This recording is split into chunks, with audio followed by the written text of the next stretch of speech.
오늘 본문을 살펴보시면 여러분들이 어릴 적부터 신앙생활 하신 분들은 상당히 많이 들어보셨을 내용이고요. 또 어릴 적부터 신앙생활을 하지 않았다 하더라도 이 내용은 누구나 한 번쯤은 들어봤을 법한 사무엘을 밤중에 부르시는 하나님의 음성에 관한 이야기, 크게 낯설게 여기지는 않을 겁니다. 제가 어릴 적에 이 본문으로 어떤 설교들을 들었는지 한번 생각을 해봤습니다. 생각을 해보니까 제가 성실하지 않아서 그런지 어떤 내용이었는지 기억이 별로 안 나요. 밤중에 하나님께서 사무엘을 부르셨던 것은 알겠어요. 그리고 계속 엘리가 부른 줄 알고 엘리한테 찾아갔다가 엘리가 하나님께서 부르시는 거야 라고 해서 그때부터 하나님께 종이 여기 있습니다 하고 메시지를 받는 것, 내용은 기억이 납니다. 그런데 이것이 과연 어떤 의미이며 우리에게 전하는 바가 무엇인지가 기억이 나지를 않는 겁니다. 여러분들은 어떤 기억이 나세요? 이 본문 내용은 우리에게 과연 무엇을 보여주고 있는 것일까요? 여러 가지 생각해 볼 수 있습니다. 첫 번째로는 세대 교체가 일어나는 것을 알 수 있죠. 엘리가 아니라 이제는 사무엘에게 말씀하시는 하나님의 음성이 나타납니다. 그래서 사무엘이 맡았던 직분은 지금 성막에서 봉사하는 자리였잖아요.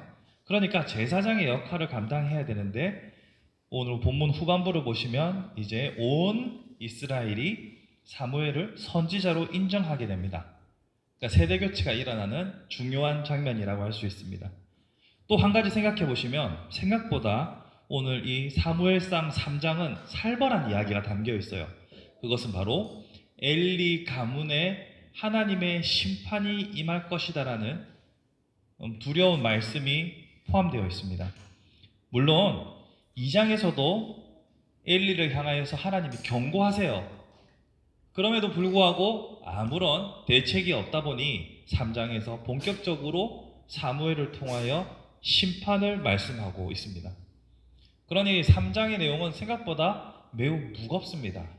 그래서 오늘 본문을 읽어보시면 다음날 아침 사무엘이 하나님께 받은 말씀을 엘리에게 전하기를 매우 불편해합니다. 그러니까 엘리가 구약 성경에서의 그 치트키, 구약 성경에서 쓰는 아주 흔하지만 강력한 표현법, 여호와의 이름으로 맹세하는데 네가 말 안 하면 저주받을 거야. 막 이런 식으로 해가지고 이야기를 듣죠. 그렇게 받게 된 내용은 결국 저주였습니다. 그 말씀은 4장, 5장에서 계속해서 실현되는 것을 우리는 발견하게 됩니다. 자, 이렇게 3장의 내용은 생각보다 다이나믹하고 생각보다 무서운 내용들도 담겨 있는 그런 중요한 장입니다. 그럼 이 본문에서 우리가 깨달아야 할 것은 무엇일까요? 물론 엘리의 삶을 통하여서 하나님의 말씀에, 경고에 반응하지 않으면 나타나는 결과도 우리가 생각해 볼 수 있고요. 또한 지금 사무엘이 잠든 자리를 보면 3장 초반에 보실까요? 3절에 하나님의 등불은 아직 꺼지지 아니하였으며 사무엘은 하나님의 궤에 있는 여호와의 전안에 누웠더니 그가 있는 위치가 성전 안이라는 것을 알 수 있습니다. 이것은 엘리의 두 아들과 매우 대조적이에요. 즉 전에 설교에서 제가 말씀드렸던 것처럼 있는 장소가 그 사람의 영성을 결정하지는 않지만 있는 장소에서 올바르게 서 있다면 분명 그것은 그 개인에게 매우 유익하다는 것을 우리는 알 수 있습니다. 그런데 더 제가 주목하였던 것은 바로 이겁니다. 하나님께서 사무엘을 찾아오셔서 사무엘아 사무엘아 부르시잖아요. 물론 처음에는 이게 엘리인 줄 알고 방황했지만 엘리의 도움으로 하나님의 음성이라는 것을 깨닫고 나서는 하나님과의 대화가 시작됩니다. 엄밀히 따지면 하나님의 말씀을 듣는 것이 시작됩니다. 사무엘이 묻고 답하고 뭐 이런 건 아니잖아요. 하나님께서 말씀하시기 시작합니다. 이게 매우 중요합니다. 우리는 구약 성경에 나타나는 하나님에 대해서 여러 가지 이미지들을 떠올립니다. 계명을 주시고 약속을 주시고 이끄시고 생사화복을 주관하시고 뭐 여러 가지 하나님의 이미지를 떠올리지만 구약 성경의 하나님은 말씀하시는 하나님입니다. 하나님께서는 자신의 이름을 드러내시고, 물론 때마다 이름이 다르죠. 난 여호와 이레의 하나님이다. 나는 너와 함께 너의 아버지 그리고 그 아버지 그 아버지와 함께 했던 하나님이다. 이렇게 자신을 소개하시면서 말씀을 전해주시는 분으로 구약 성경은 나타나고 있어요. 물론 십계명이나 또 시내산에서 주신 계명처럼 언약의 말씀, 율법의 말씀을 주실 때도 있지만 대부분 하나님은 대화하시는, 그러니까 말씀해 주시는 분으로 나와요. 이것은 예수님도 마찬가지죠. 예수님께서 나중에 부활하시고 베드로를 만났을 때 대화하시는 것을 보세요. 네가 나를 사랑하느냐? 네가 나를 사랑하느냐? 그의 자잘못을 묻는 것이 아니라 그를 찾아가서 만나주시고 위로하시고 이야기를 해주셨어요. 말씀하시는 분이었죠. 이처럼 하나님과 인간의 관계는 인격적인 관계로 우리가 하나님의 말씀을 경청하는 것, 듣는 것이 매우 중요합니다. 하나님은 말씀하시는 분이고 듣기를 원하시는 거죠. 그렇기 때문에 도덕적 원칙이 인격을 밀어낼 때가 있습니다. 인격적 관계를 밀어낼 때가 있습니다. 그러니까 비인격적인 것이 인격적인 것을 밀어낼 때가 있어요. 단순히 예를 들면 하나님과 우리가, 그리고 우리와 이웃이 어떤 관계, 어떤 인격적인 교제가 있어야 하는가가 중심이 아니라 아주 율법적이고 계명적인 비인격적인 것들이 핵심을 차지하게 되는 경우가 많아요. 한국 교회 안에서요. 물론 한국 교회뿐이겠습니까? 어느 정도 시간이 지나면 잘 체계가 잡히다 보면 인격적인 것이 비인격적인 것에 밀리는 일들이 생깁니다. 그러니까 하나님과 우리의 관계도, 사람과 사람과의 관계도 인격적인 관계가 아니라 규율적인 관계로 변질되는 경우가 생겨요. 그때 나타나는 현상을 우리는 종교화가 된다라고 말합니다. 우리의 신앙은, 우리가 종교로 안에 기독교라고 적지만 우리는 스스로 우리의 신앙을 종교라고 말하진 않죠. 우리는 신앙한다, 신앙생활 한다라고 말하지, 우리가 종교생활 한다라는 말은 우리끼리도 서로에게 욕입니다. 종교생활 하고 있네, 이 말은 너는 사랑은 없어지고 인격적인 관계는 사라지고 비인격적인 것이, 율법적인 규율적인 삶이 너의 삶의 중심이구나, 이 말이잖아요. 하나님께서도 우리에게 율법이 무엇인지는 알려주셨지만 언제나 우리에겐 말씀하시는 분이셨음을 기억하셔야 합니다. 그렇게 되면 말씀하시는 하나님이다라고 생각하게 되면 그때부터는 하나님의 계명과 율법도 물론 중요하지만 지금 하나님께서 내게 무엇이라 말씀하시는지 경청하는 것이 매우 중요한 신앙생활의 핵심 요소로 떠오르게 됩니다. 우리는 얼마나 하나님의 음성에 귀를 기울이고 있는가? 우리는 얼마나 하나님의 메시지에 민감하게 반응하고 있는가가 가장 중요한 것이 되는 거죠. 그렇게 되면은 이제 하나님의 음성을 어떻게 그러면 경청하고 구분할 것인가라는 숙제가 남습니다. 혹 은사를 받으신 분들 중에서는 하나님의 음성을 듣는 것이 일상인 분들도 있습니다만 그렇지 않은 분들이 대부분이죠. 그런 사람들에게 어떻게 하나님의 음성을 구분하고 듣는 것인가는 매우 머리 아픈 숙제가 되겠죠. 선지자도 구약시대에 보면요, 하나님의 음성을 직접 받아서 하나님의 음성이 드러나는 시대긴 했지만 그 음성을 받는 자는 매우 소수에 불과했습니다. 3장 시작할 때 어떻게 말이 나오냐면 이렇게 시작합니다. 3장에서 그 시대를 이렇게 평가하죠. 3장 1절에 여호와의 말씀이 희귀하여 이상이 흔히 보이지 않았더라. 자, 하나님의 메시지, 이상, 은사를 누리는 것은 소수의 사람들에게 주어져 있는 은사입니다. 그러니까 모두에게 그것이 허락되어 있진 않아요. 그럼에도 불구하고 제가 지금 설교하면서 경청하셔야 합니다.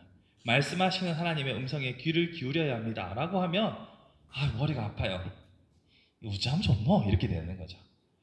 자, 그러면 어떻게 할지 한 번씩 생각해 봅시다. 먼저 우리가 커뮤니케이션이 되려면, 의사소통이 되려면 언어를 알아야 돼요.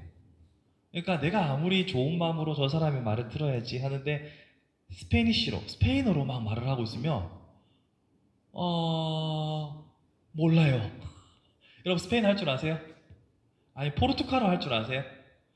우리 몰라요. 아시는 분이 혹시나 있을까봐 찾아봅니다만 뭐 우리에게는 익숙하지 않은 스페니쉬, 포르투갈어, 이탈리아어 뭐 우리 전혀 그러니까 우리가 아무리 들어주고 싶어도 표정에서 느껴지는 감정은 약간 이해할 수 있을지 모르겠지만 언어가 다르면 말을 알아들을 수 없습니다.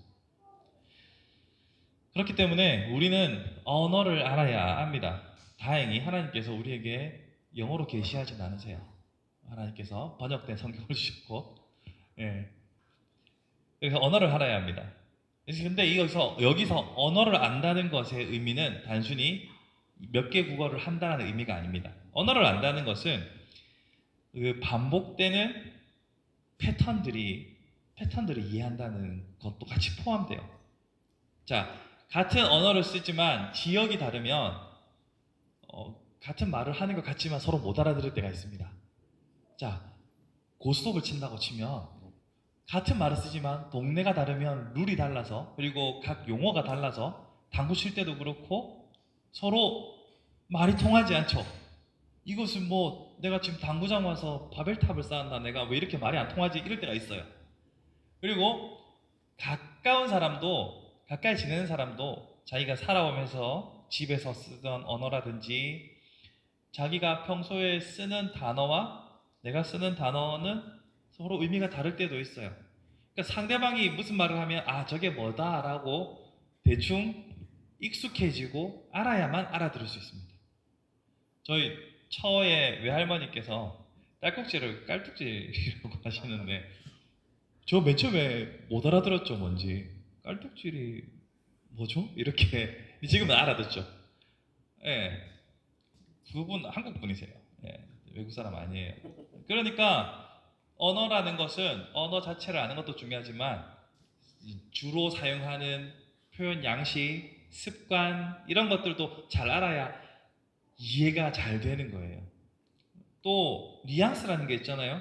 누구에게는 매우 일상적인 말이지만 누구에게는 매우 공격적으로 들릴 수도 있고 누구에게는 별 의미가 없는 말인데 누구에게는 매우 까칠하게 들릴 수 있어요. 그래서 제가 오해를 많이 받습니다. 많이 받았습니다. 앞으로는 오해 받지 않았으면 좋겠어요.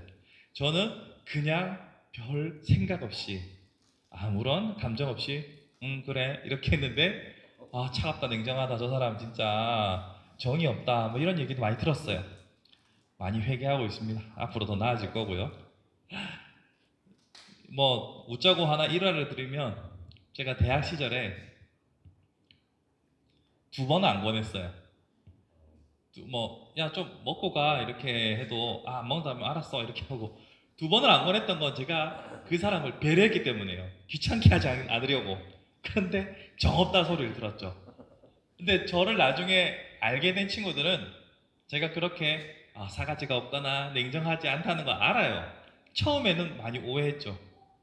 도점 없네 뭐 이런 생각은 들고. 근데 서로의 삶의 패턴이나 습관이나 반복되는 용어들을 통해서 이해하는 거죠. 마찬가지입니다. 하나님께서 우리에게 말씀하시는 메시지들은 우리에게 직접 음성으로 주시지 않는다 하더라도 우리가 알고 있는 말씀을 통해서 그리고 주변 사람들을 통해서 어떠한 형태로든지 우리가 깨달을 수 있도록 하실 때가 있어요. 그것들을 잘 캐치하는 연습을 하셔야 한다는 겁니다.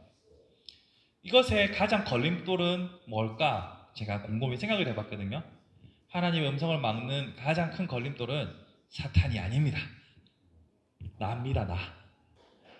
나의 생각이 너무 답정남, 답정여 이렇게 하잖아요. 답을 정해놓고 있으면 하나님의 음성이 안 들립니다. 근데 내가 들으려고 애쓰고 노력하면 하나님께서 언젠가 듣게 하십니다. 결국 태도가 중요하죠. 특별히 우리가 주목해 볼 것은 지금 세대가 교체되는 3장이라고 말씀드렸잖아요. 그러니까 엘리는 이제 끝난 거예요. 그럼에도 불구하고 사무엘은 엘리의 도움으로 이것이 하나님의 음성이라는 것을 깨닫게 됩니다.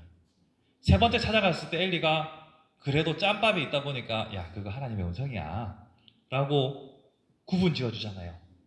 우리는 엘리가 끝났다라고 생각했습니다. 그런데 사무엘은 엘리에게 지금 도움을 받죠. 여기서 우리가 깨달아야 할 것은 제가 주변의 모든 목소리들을 경청해야 된다고 했죠. 타산지석은 맞는 말입니다. 누구 하나의 말도 버릴 것이 없습니다. 그 말 가운데서 때로는 아프고 쓰리지만 우리에게 주어지는 메시지들이 분명 존재합니다. 그렇기 때문에 나를 내려놓고 주변의 모든 메시지들 속에서 하나님의 음성을 들으려고 하는 태도, 그 애티튜드가 결국은 우리로 하여금 경청하는 자로 만든다라고 저는 생각합니다. 제가 이렇게 열심히 말하는 것은 제가 하나님의 음성을 듣는 사람이 직접 듣는 사람이 아니라는 거죠. 아니기 때문에 날마다 이렇게 훈련이 필요합니다. 지금 제가 설교 드리는 것은 제가 이렇게 잘하니까 하는 거 아니에요. 제가 이렇게 훈련하고 있고 노력하고 있고 여러분도 같이 동참하시자는 겁니다. 그렇기 때문에 하나님의 음성을 듣는 훈련을 통하여서 말씀하시는 그 하나님, 경청하는 나, 이것을 만들어가는 저와 여러분이 되었으면 좋겠어요. 아울러서 여러분들에게 강조하고 싶은 것은 하나님을 사랑하는 것이 하나님의 음성을 듣는 것이다 라고 생각할 수 있어요.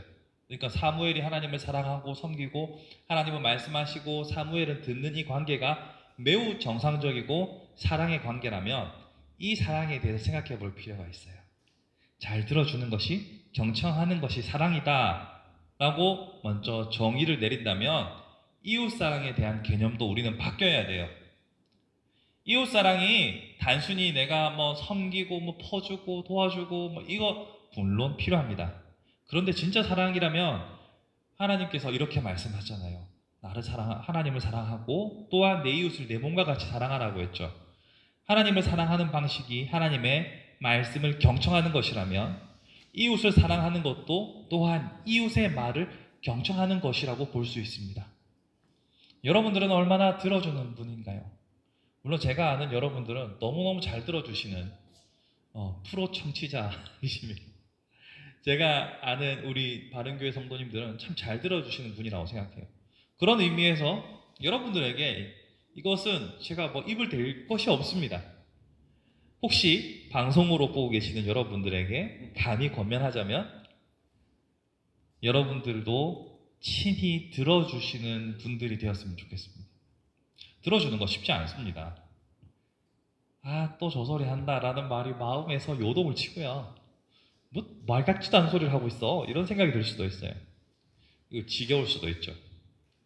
그리고 대부분 그런 지겨운 이야기들은 여러분들이 처음 듣는 이야기가 아닐 겁니다. 여러분들이 몇 번 들어봤어요, 이미. 몇 번 들어봤고 또 시작한다 이렇게 낼 수가 있어요. 그럼에도 불구하고 들어주는 것이 사랑이라고 생각하면 우리가 못 들어줄 이유가 없습니다. 그리고 그것이 그 사랑을 통해서 그 사람이 조금이라도 회복된다면 우리가 생각하는 그런 드라마틱한 변화 말고요. 조금이라도 위로가 되고 변화가 된다면 그것을 우리는 족한 겁니다. 우리가 뭐 사람이 사람을 어떻게 바꿉니까? 우리가 저 사람을 바꿔야지, 저 사람이 변화돼야지, 더 좋은 길로 가야지 계속 그런 목표를 잡으면요. 지쳐요. 그냥 들어주고 그것으로 내 몫을 다했다라고 생각하시면 돼요. 아이고, 나이가 들수록 사람은 안 바뀌지 않습니까?